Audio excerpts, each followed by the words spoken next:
Utolsó percig húztunk, gondolkoztunk, mert azért nem szerettük volna az otthonunkat elhagyni, de őt féltem nagyon. Azért jöttünk el otthonról, mert a fiam 16 lesz október végén, és nálunk 9 osztályban a gyermekeknek az állapotát felmérik, hogy katonailag érettek, és én ezt nem szerettem volna, elkerülés véget még májusra átjöttünk.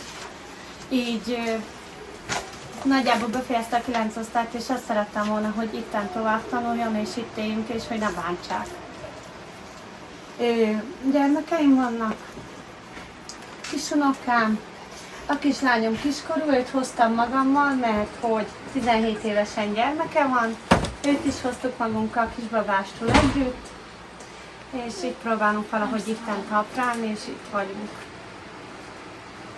Tehát eleve így is féltem otthon is kiengedni.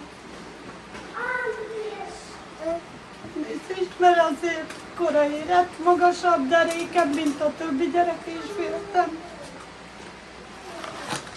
És ezért jöttünk el.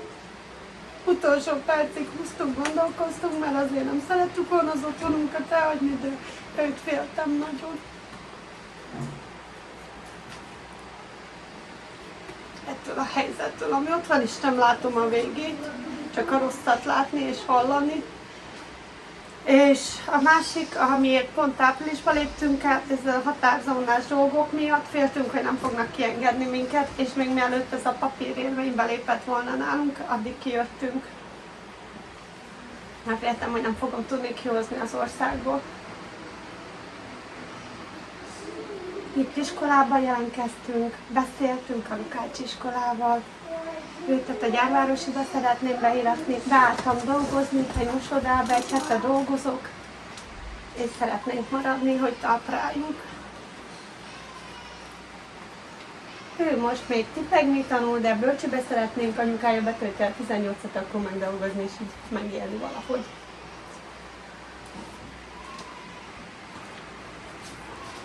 Nem megy.